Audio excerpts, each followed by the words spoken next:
Hi, I'm doing another system of equations substitution strategy. I'm just working on a study guide for our big test coming up this week. And so I'm just doing some of the problems to help out with how to do these types of questions. So when I'm doing substitution method, it makes a lot more sense when we have a variable that has no coefficient in front of it, meaning that it is 1, and isolating that one variable so I can substitute it in to the other equation and then solve it. So what I am going to do here is I'm going to take that 3x plus y equals 12, and that makes the most sense again because there's no coefficient. These two have coefficients in front of them, so does this. So y is the only one that is just 1, so it just makes more sense to get that y by itself. So we subtract 3x on both sides. And this is not the only way to do it. You could set it up since it's already set up, ready to go. Could do this in elimination, but this one specifically is asking us to do substitution.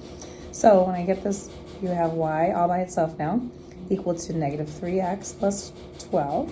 And now I can take that negative 3x plus 12 and I can substitute it in where y is in the second equation. So I'm going to plug it in right there and solve for our x.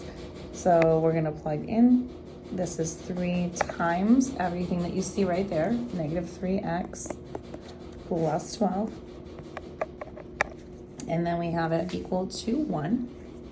So we'll plug that in, and then we're going to do our distributive property here with these two pieces in this. 2x, 3 times negative 3 is negative 9x, 3 times 12 is going to give me 36, and then we have plus 1. Then we're going to combine like terms. 2 minus 9 is going to give me negative 7x plus 36 equals 1. Subtract 36 on both sides, leaving with negative 7x is equal to a negative 35. Final step, divide both sides by 7, and we get x by itself equaling negative 35 divided by negative 7, which is a positive 5. So now I have my x value, and then I'm going to go back up here to either of the originals. I'm going to again just choose the top one, and we're going to go ahead and plug that x in with 5 and solve for y.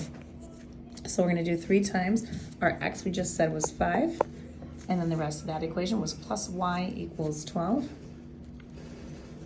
Solve this out. 15 plus y equals 12.